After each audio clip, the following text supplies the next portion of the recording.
How's it going, guys? Motor City Comic Con was this weekend. Picked up some books, hung out with the guys again. It's always a fantastic time. I'm going to make this short and sweet because I have a ton of books to show. Picked up trades, a bunch of singles, some better key books, some stuff from some creators, so we're going to get right into it. Starting with some gifts from the guys, which I'm really appreciative of. As always, CJ and I have been working on a trade for a long time, so these are some of the books from that. This is Winter Soldier, Winter Kills. This is the one-shot focusing on PTSD, Brubaker and Lee Weeks. This is Action Comics number 583, part of the Alan Moore story. I have the other issue, so I can go ahead and read those. And then another Alan Moore Superman story with Dave Gibbons. This is Superman Annual number 11. CJ stole a copy of this out from under me at Motor City 2 years ago, I think. So it was his job to track down a copy for me. Finally have it. Really looking forward to reading that. And a couple things from John. We've got New Mutants number 87. This is the second print, the gold cover. I have the first print, but it's always good to have the second print. Saw copies of this going for $5 to $10 at Motor City Comic Con, which is kind of crazy, but... And then Zatanna, number 16, helping me with this run. I never see these anywhere because of the Adam Hughes covers, but really, really like that one.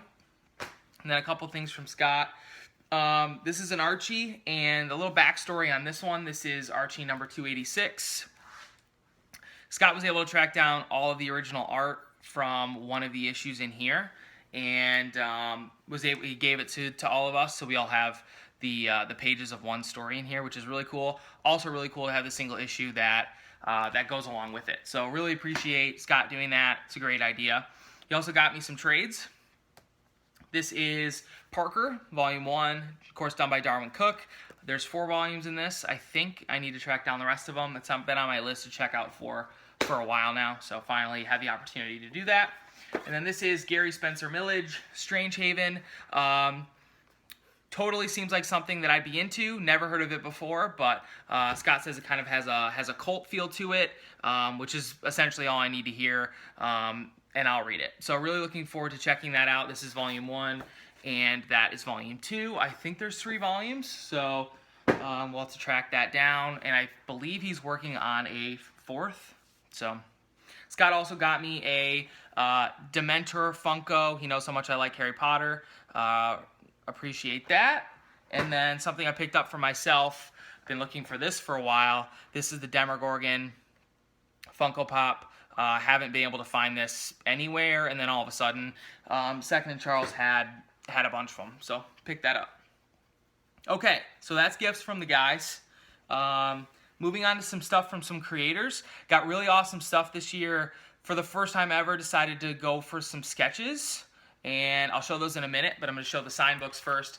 This is Black Magic, Volume 1. It's in a poly bag, so I'm not going to take it out, but this is autographed by Nicola Scott. I was able to talk to her a little bit about this, what they have planned, how long it's going to run, things like that, when it's going to be coming back, which is pretty soon. This is a cool book, crime story with a little bit of a cult mixed in, which I'm always down for.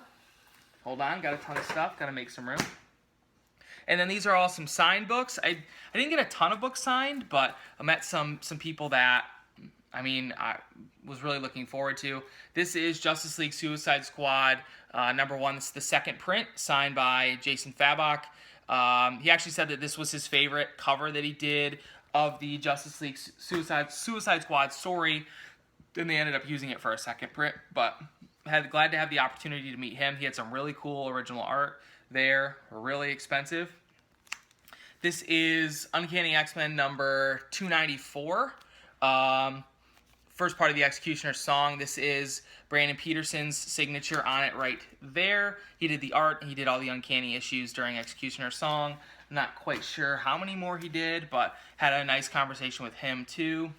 And then this is Exiles number 41, signed by Jim Calafiore right there, who wrote this story. He actually did some art during this Exiles run too.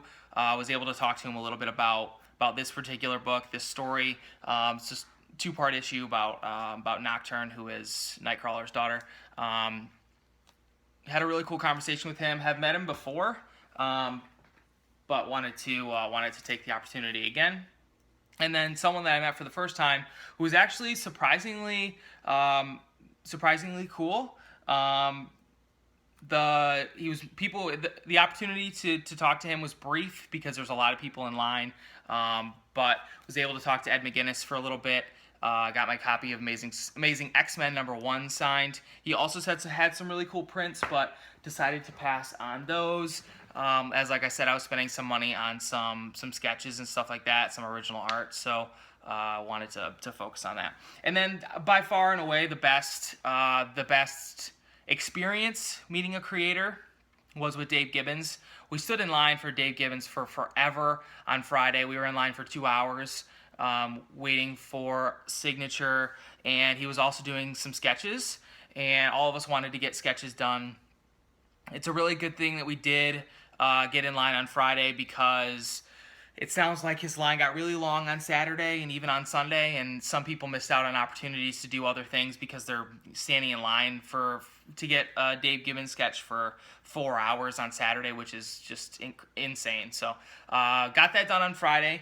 Got my copy of Watchmen #1 signed right there.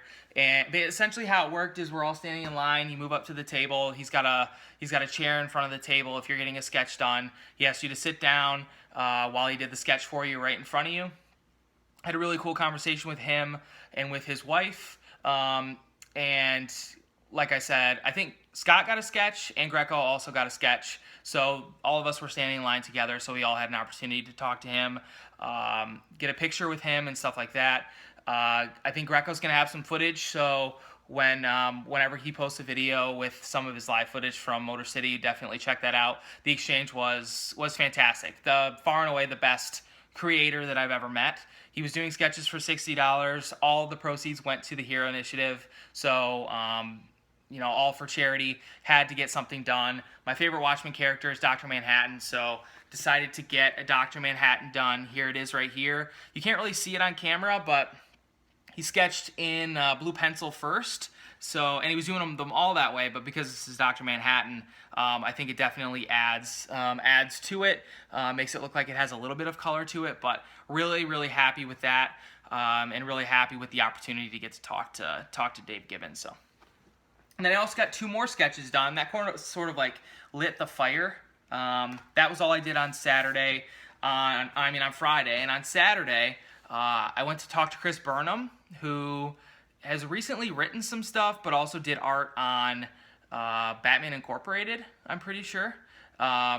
He does $50 5-minute sketches. So you stand there, he'll do like the pencil sketch, he'll ink over top of it. It's all kind of quick and messy because, obviously he's doing it in 5 minutes, but I asked him to do Emma Frost for me, and that's it right there.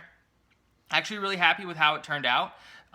Probably not a character that he gets asked for a lot, but really happy with how all that turned out. And then went and talked to Tom Rainey, who has done some X-Men stuff. He's also done some DC stuff. I've got some original art from him. Actually, it's right there. That's my page from an issue of Uncanny that he did. So always like to go back and talk to him a little bit, see what his prices were like. He was doing $20 quick head sketches. And for $20, I'm expecting it to be pretty small and pretty straightforward. I asked him to do a cable for me, and I was blown away by how much I like it. This is Tom Rainey's cable. This cost me $20 again. Just absolutely fantastic. Greco also had him do a Colossus for $20. You can't beat that. A $20 quick sketch of cable there. I love the Dr. Manhattan because of the experience that we had and how awesome Dave Gibbons was. But as far as the art was concerned, this is my favorite sketch that I had done this weekend. So definitely lit a fire. Sketches aren't something that I normally go for when I go to conventions, so that'll probably be something that I do in the future. It's just set aside a little bit of my budget to get something small and quick done. A lot of guys get, you know, huge elaborate pieces done with color and stuff like that, but something super small like this in black and white from one of my favorite creators is really all that I ask for. So really really happy to have had the opportunity to get those done. So that's all the stuff from the creators. Now I'm going to show some single issues. This is some of the better stuff that I bought. Like I said, I got a whole bunch of fillers and things like that too. But I'm not going to sit here and show you, you know, 30 issues of New Mutants or whatever. So I was able to get for the last 4 issues of the Infinity Gauntlet. These were $2 a piece, which I'm not going to turn down. This is number 3. Actually, that was number 3. Number 4. Number 5, and number 6. I love this story. I have number 2 already. I'm just looking for number 1. Got X-Men Classic number 79. This is an Adam Hughes cover. I actually didn't know that he did any covers, X-Men covers around this time period, but his Phoenix is pretty awesome. Decided to grab that. Sorry, of course, got a phone call right in the middle of the video. Can never get through a video without getting a phone call. This is Weapon X number 11. This is a Boom Boom cover that I just love. Been looking for this for a while. Finally was able to find it. Picked up a couple issues of What If. These were $1 a piece, I think. This one I think goes for a little more than that. This is What If the Phoenix Had Not Died. What If number 27. Really awesome cover there. Phoenix in the middle. Some X-Men on either side of her. And then got What If the Beast and the Thing Continued to Mutate. Only picked that up because I want to read it and check it out. Looks pretty awesome. And then the rest are semi-key issues. I've been looking for these two for a while. Paid a decent price for them. I think they were $30 for the pair, which really isn't bad. I mean, it's cheaper than they normally go for. They're in good shape. This is the Thanos Quest 2-part story, written by Jim Starlin. The art is by Ron Lim. This is number 1. And number 2, like I said, I was able to get both of them for $30. They've been on my list to buy for a while. It's a story that I've wanted to check out, so finally decided to just go for it. This was I wasn't looking for a ton of keys this time. I wasn't wall hunting or anything, but this is a book that I really wanted. This is Fantastic Four, Giant Size Fantastic Four number 4. This is the first appearance of Jamie Madrox, Multiple Man. It's an underrated book. I mean, it's a early Bronze Age X-Men first appearance. I mean, it surprises me that this book doesn't go for more at this point, but I was able to cross that one off the list. And then the rest, the last 6 issues that I got, are all Silver Age X-Men. Off my list, have like 34 or so left to complete X-Men. I mean, of course, some of them are kind of unobtainable at this point. X-Men number 1 and number 4. Number 12 is pretty pricey, but slowly putting a dent in the issues that I'm missing. This is number 90 in the reprints. I have the original cover that looks like this too, but needed that one. We're going in backwards order. This is number 66. The prices on these have just gone through the roof, and it's been really discouraging to try and pick them up when they're going for $20 an issue for a book that, I mean, really isn't that great a shape. So found all these for, I think, $10 a piece. So, I mean, you can't argue too much with that. This is X-Men number 56. And now that I think about it, I may have this one already. I really hope I don't, but pretty cool cover, which I believe is Neil Adams. Then I have number 55. This is a Barry Windsor-Smith cover that I've been looking for a while, with the Living Pharaoh on it for $10. Can't beat that. They're a little, I mean, they're pretty beat up, but the rest of my Silver Age X-Men's are already beat up, so I'm really not that concerned about it. Picked up number 51, which is a Steranko cover. The Steranko covers are some of my favorites. This one and the one right before it, the green Polaris cover, they're both really awesome. And then got an earlier issue. It's a key. It's one I was looking for. This is X-Men number 19. This is the first appearance of Mimic, who's got like Beast strength and Angel's wings and Cyclops' laser vision. He's able to mimic multiple characters at the same time, so Cool character, cool book. I think this was $15. I mean, you can tell from the color that it's not in the greatest shape, it's just a little faded, but another one off the list. All right, and the last stuff I'm going to show here are all the trades that I picked up. There's a giant stack here, 25. I think there's 25 total. Here, I'll show you the stack as I shake the camera all around. Picked up a lot of books. There was a vendor doing on single trades 3 for $10, which is like $3.33 a book, which is just insane on books with $15 and $20 cover prices. So can't argue too much with that. I was looking for some reading material, so picked up 4 volumes of Lazarus. This is volume 1, volume 2, volume 3, and volume 4. I read like the first 3 issues of this in singles and liked it, but it was during a time that I was dropping books, so that's one that got cut for, you know, $3 a trade. I'm not gonna argue about it. This is a book that I don't know a ton about the story. They're Not Like Us, volume 1 and volume 2. Like I said, I don't know a ton about the story, but they had the first 2 volumes there, so I wanted to check them out. And I got Chrononauts. This is the 4-issue miniseries, written by Mark Miller. Art is by Sean Murphy. I read the first 2 issues in single issues, didn't continue with it, but we'll check it out again. I picked up the first volume of Green Wake. I've been looking for this for a while. This is written by Curtis Weeb, and art is by Riley Rosmo. Pretty much anything that Riley Rosmo does the art on, I'll pick up. This is a horror story, if I remember correctly, but I mean, that's kind of what Rosmo's art lends itself to. Very rough, but really liking it. Loved his art on when he was on Bedlam. Picked up 3 volumes of Peter Panzerfaust. Finally can continue reading this book. This is Peter Panzerfaust volume 2, Hooked.